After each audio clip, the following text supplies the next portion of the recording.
Response. Firefighters. Paramedics. Swiftwater rescuers. Highline climbers. These are the men and women of Dublin Fire Rescue and Ambulance Service.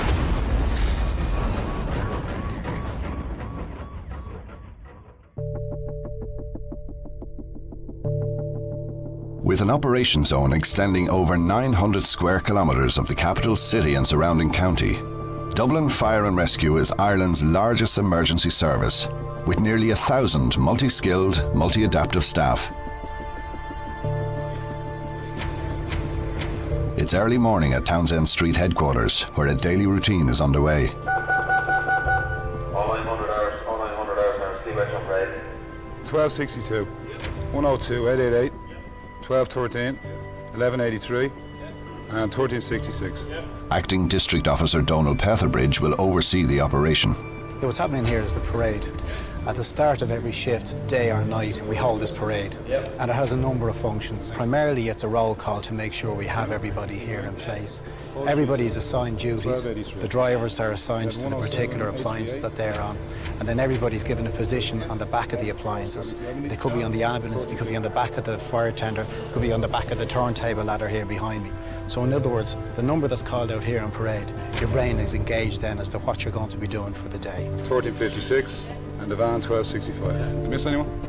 No. Grand, thanks lads. In accordance with where you're positioned on the appliance, you could be the first in for the Swiftwater rescue, or else you could be the first breathing apparatus team into a fire. So now their focus is upon what they have to do for the day. They have to check the equipment that they're going to be responsible for. In other words, the paramedics are going to go over. We may need to replace some medications or equipment that were used from last night. And also, each firefighter checks his own BA set, signs for it that it's in working order. It's essential that we know at this part of the day, it's the business end of the shift, in the first hour or so, all the equipment is in good working order, that we have the equipment. And then if there's any shortcomings from the previous night or the previous shift, then it's brought to the attention of the officers in charge.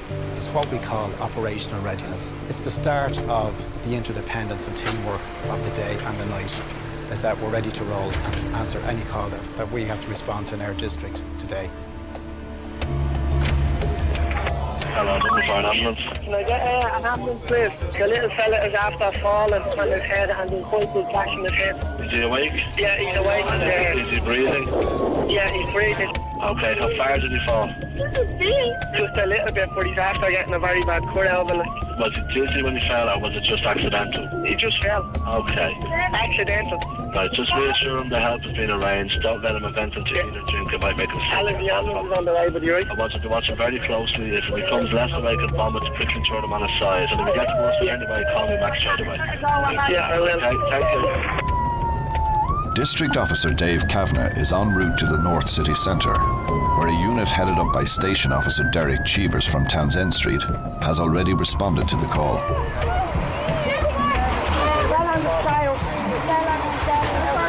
The young boy has had a fall in the flat stair. He's come down approximately 7 or 8 steps, landed on his head. He's sustained a laceration to his head. We're treating him as a spinal injury, which is purely precautionary. Putting a neck brace on. When the ambulance arrives, we're going to transfer him onto a backboard, bring him up to Temple Street for assessment. When you fell, did you pass out at all? Do you remember everything, or did you knock yourself out? Do you remember everything? Okay. Oh, yeah, you're going to need a few stitches in that as well. You're going to have a great scar, yeah. Women love it. You'll have a great scar. Women love men with a scar. Every fire member in Dublin City is a paramedic. So with the fire engine arriving, you often get people saying, oh no, we call the ambulance. But what they don't realise actually is 5 paramedics and 5 ambulance personnel stepping off the fire engine as well. And we also carry a lot of medical equipment on the fire engine, which we can usually stabilise most cases at an incident. Head injuries are quite difficult in themselves. They need to be monitored for some time. So he is stable at the moment. He's conscious, he's breathing, he's fully alert, he's fully what we would term compos mentis from the questions we're asking him. So he's been loaded in now. You can see he's secured to a spinal cord. He's completely immobilised. There's no fear of him moving his neck or sustaining any further injury. Hello, you're through to Dublin Fire Brigade and Ambulance. Excuse me, I'm stuck on top of a rail stop and I can't get down. and it's not even funny. You're not a Lewis stop. Yeah, and I can't get down off it. Why not? I'm going to fall and break my neck. It's too high. And why did you climb up there? Because I like climbing things. Right, how long will you be? I don't want to stay up here all day. I'll send something down to you as soon as I can, alright? Right, bye. Every year, Dublin Fire and Rescue responds to several hundred false alarms and nuisance calls. District Officer Dave Kavanagh has seen his fair share. It's quite difficult navigating through the traffic. You have to try and read the road well ahead because you've got to anticipate what the other drivers are going to do. Some people just jam on when they hear the sirens, so you've got to anticipate when they turn the sirens on. I say some people will pull in, some people don't even realise you're behind them, like, you know. So it can be quite difficult. So obviously, even when they're driving the fire engine, the important thing is for us to get there and not obviously be involved in a road traffic accident and get it, because obviously Joe Public sometimes panics when they hear the sirens going. If you think about it, the fire brigade, we get called to everything. Like, I mean, who else do you call? It's like the Ghostbusters. What's the story? They can't get down. And how did you get up? Once again, this is a message to the younger. Please sit down. Dublin Fire Brigade are on their way, which you have requested. Sit down there. Okay, how did you get up? I climbed on that. You climbed on that, did you? Yeah. I don't think it's not too funny, like. Yeah, it is. It's not really, like, you know, we're very busy people, like, I mean, you climbing up there is actually endangering someone else's life. What? You're endangering someone else's life because the fire engine is not available to do a fire call now. Lewis Control obviously rang into the fire brigade to see somebody was stuck up on top of one of their shelters, and what you had was a young girl playing, and she was managed to climb up onto the shelter but couldn't manage to get herself down. So as I pointed out to the young lady, I mean, she thought it was fun, it was great games and to see the fire engine coming down, but unfortunately, while we're down here dealing with something as minor as this, there could be a fire in the locality or somebody could be trapped, and it's one less fire engine that would be available to deal with the incident. Hello, Fire and Ambulance Service. I'm just walking across O'Connell Bridge. I've just seen something floating in the water that looks like a person, but I can't confirm that it is. It looks like a body, does it? Yeah, it looks like a person floating down. You think it is? We have to assume that it is. They're on the way to you. Every water emergency call triggers the same instant response. A swift water rescue team is already headed for the moorings on Custom House Quay. Acting District Officer Donald Petherbridge will oversee the operation. Okay, we've just had a call that there has been a body spotted in the River Liffey near O'Connell Bridge. It's not an uncommon occurrence, especially for a busy night in the city. We would respond to about 120 river rescues in the course of the year. So we take these calls very seriously. So what we've done is we've dispatched one fire tender to get our boat from the moorings, the river rescue boat, and they're going to make their way down from upstream.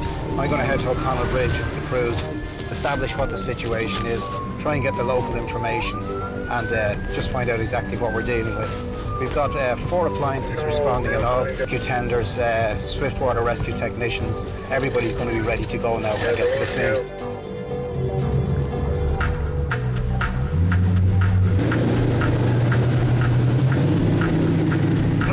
Go ahead. Yeah, I need an ambulance to the corner of Dean Street and Kevin Street immediately, please. What's wrong there? Yeah, someone's been locked down. I'm within 100 yards of Kevin Street police station. Male or female? Female. That's not crying there, is it? Yeah, it is. Yeah. Is she conscious? Is she? She is conscious. Sorry. Yeah. I think her leg could be badly. Okay. Is she awake? Yes, she is. Is there any serious bleeding? I don't know, mate. I don't know. Now listen, I'm going to give you some instructions now, alright? Now just keep her still there, alright? And then don't give her anything to eat or drink. No, I won't. Just watch her closely. And if she will come on left leg of vomit, turn on her side. And if she gets in, she'll come back. The lads are on the way, alright?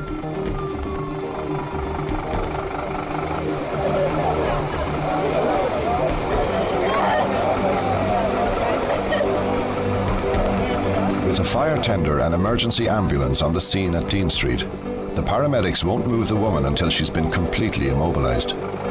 Spinal injuries are very common in road accidents, and Sub-Officer John Hoban has seen impacts like this before. We arrived on scene, we have a pedestrian hit by the taxi you can see behind me. You can see from the damage to the front of the taxi. Obviously with that amount of damage to the car, equal amount of damage to the pedestrian, so you're obviously concerned as to the pedestrian's state. A spinal injury is a traumatic injury, and it's an injury that people have for their lives. It's not something that goes away very rapidly. If there's any reason to suspect a spinal injury, then we assume there's a spinal injury until x-rays rule it out. So we always treat anybody with major trauma from a car crash or a serious fall, anybody who's unconscious as a result of trauma is always going to get treated as a spinal injury. So collar on, board and all the rest. Always far better to be safe than sorry.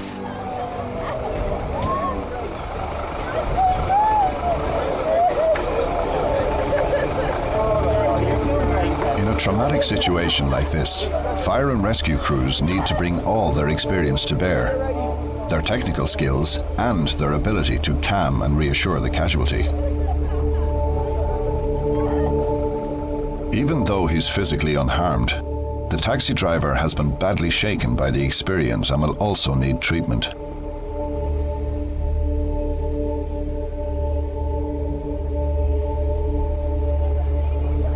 It's been a terrifying ordeal for both people involved in the accident. The paramedics will do everything they can to help them through it.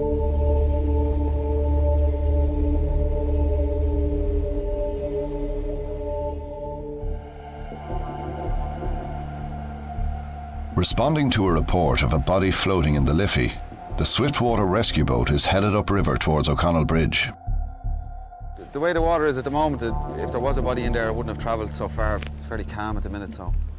Another crew further on down checking. We've got a crew downstream. They're also checking the water. So just keep looking, see what we can find. Someone saw a silhouette of a body, say the far side of O'Connell Bridge. Yeah. And what happened is, when we came along, we could see something in the water there, in and around those buoys there. So we have our river rescue unit checking around. We have now fire tender down there as an upstream spotter. If a body floats in that direction, they'll catch it. We're illuminating the scene as best we can, and we're just going to stick around and have a look for it. 3-2 Alpha ahead. We had a report of something seen under the new bridge that's under construction on the Eden Quay side, like a silhouette. It's on the Eden Quay side, there's a silhouette under the bridge. Okay, did you just get that? No, that's what we've been told that people saw. Yeah, what I'm trying to confirm with you is that information that's just now, or did they see it a while ago? No, that's a while ago. Okay, thanks for that. Right. It was unconfirmed they saw going in, but there was definitely a silhouette. Now the witness has left, but all we have up there is the guard who talked to the witness. So we're getting second-hand information, you know. DO Echo to River Rescue. Did you receive that message I just got from Delta 3-2? Roger, we spotted a silhouette in the water there a few minutes ago, underneath the boardwalk. Where the body was had entered the water and we found nothing. Is there any more information for us from the Gardaí? Okay, information from the Gardaí is that last sighted on the north side of the river, under the left-hand side of the bridge as you're facing it, was the last sighting of the body. So you can just check around there. I may have gone in towards the quay wall. Sure, just keep sweeping around. We try and light up the scene as best we can for a while. Roger, we'll do a sweep around that area now. Caller, can I help you? I'm just passing the old clinic in Ballyroad. There's a big fire going on. Okay, what's on fire? The whole clinic, it's really going off flames now at the minute. Okay, they're on the way. Hello, fire and ambulance service. Yeah, here, there's a big fire in Ballymun, the old civic centre. Yeah, we have it at the old clinic. Yeah. Yeah, okay, that's good. They're on the way to it. Fire there at the old clinic in Ballymun. Yeah, we have it there beside the Metro Hotel. I can see from my bag. Yeah, they're on the way to it. Thanks for ringing it in. No bother, cheers. With units from Finglas, Phibsborough and Townsend Street on the scene within minutes, the fire is out, but the building is still hot and smouldering. We're here at the old health centre in Ballymun. Apparently they've recently moved to a new building across the road, and this building has been boarded up and left derelict. We got here about half an hour ago now, and we had a good fire running in the first floor there behind us. It was coming out through the windows on this side, and it was causing a lot of smoke actually right back down along the main road here. We committed BA teams both from the front here off the ladder, and we made access around the side and got it knocked down fairly quickly. We were just going through the building making sure that there aren't any homeless people or anything using the building. They're using a thermal imaging camera to do that. You've probably seen thermal image from police helicopters and that kind of thing. We have a handheld version and it just gives us a look around. What you're looking for in this is contrasting temperatures, hot areas versus cold areas, a warm body showing up against a cold background, that kind of thing. Very hot there. 5-1 BA team to SO 5-1. Yeah, go ahead. Ronnie, could you organise something to give us a ceiling and hook across the ladder here? Ceiling hook!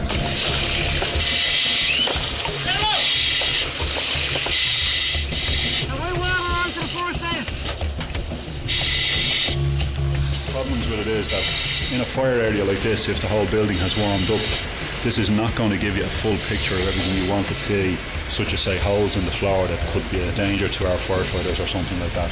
So we can't rely on them fully. We work a procedure, we know how to search a building safely, so we still do that. So it's normally one person leading a team and somebody behind them using a thermal image camera just to scan around and see if they can pick up any extra information.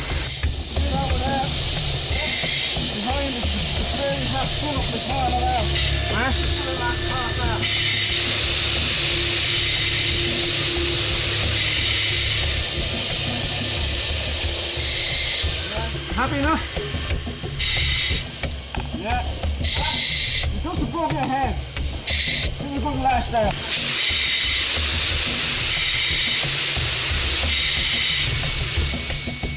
Just over an hour after the first tender arrived on the scene, the last remaining hotspots are cool, and the smoke has cleared enough for District Officer Dave Sherman to assess what happened here. This is the first floor that we've seen from outside. As you can see, the fire is out at this stage. Everything's still steaming a little bit, but as you can see, there's been a lot of damage around the place, and if we look into any of the side rooms, you'll see all the presses and all have been broken and torn asunder, seating, filing cabinets, everything else. And as you'd expect up here, all the ceiling coverings and wall coverings and all have been completely destroyed. So the seat of the fire was just in this area over here. So the place has been well vandalised.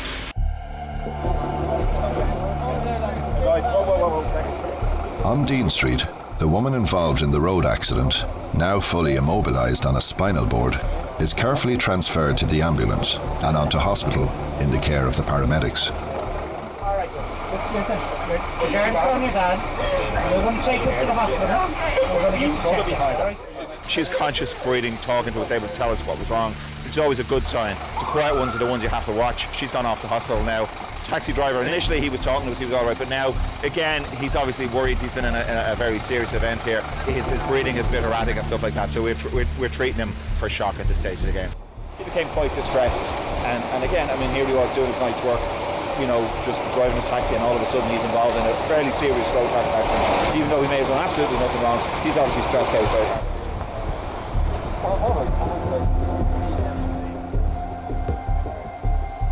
A second ambulance has arrived for the taxi driver, still clearly traumatised by the experience. There's probably nothing medically wrong with him, but just an initial shock after being involved in an accident. So he should be all right, but we'll recommend that he goes into the hospital checked out. You know, if he's no one with him, we wouldn't recommend that he makes his own way home or certainly drive his car. Right. So we'll, Draw me in Tyler? Yeah, yes, sir. Just see how he is, you know. Oh my God. You have to travel to the hospital with us, so we just get the check. You don't have to travel, but our recommendation would be that you would travel up to the hospital. Cover my car and stuff. The guards will look after that. Just a bit of a fright. This was just like slow motion. She just... Oh. You alright, mate, yeah?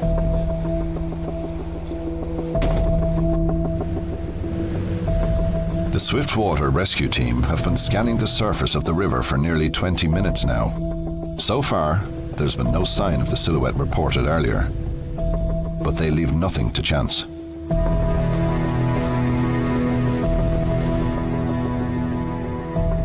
Roger, from River Rescue. Go ahead, River Rescue. Yeah, it's just a thing that's there. If you want to check it out, we'll do another sweep down. Yeah, let's grab it. Bring it down here now on the starboard side, please, will you?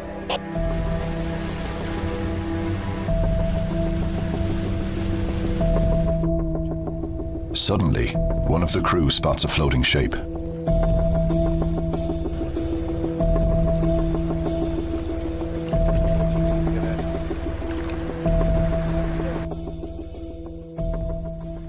River Rescue 2, DO Echo. Yeah, we found a piece of debris here. It's a green jacket. It could easily have been mistaken for a body, so we're happy enough if you're happy. Okay, Fancy, yeah. There's nothing there anyway.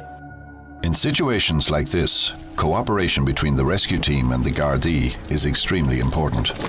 Yeah, we've just had a report here. There's a client who took his photograph up near O'Connell Bridge and made his way down to Book Bridge and decided to jump in down here but was stopped. So that could be his code.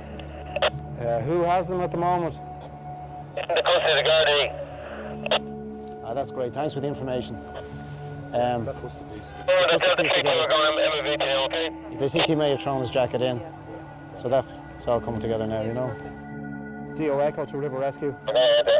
So we're going to wrap this up. You can head off. I think we confirm that as an old jacket or some description. Roger, we'll get the jacket anyway and we'll hand it over to the Gardaí. Roger, run out. Roger, River Rescue is available now.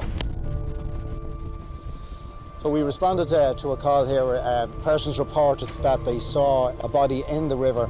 Seemingly there was a gentleman who was attempting to jump in but threw his jacket in.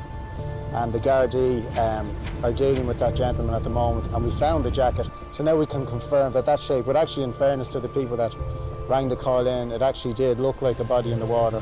Now we can put all the pieces of the jigsaw together and scale down the operation. We take these calls very seriously because we do respond to in the region of 120 river rescues in the course of the year. It's not an unusual call to have on a busy Saturday night in Dublin City, but thankfully this time it's turned out to be a false alarm but with good intentions.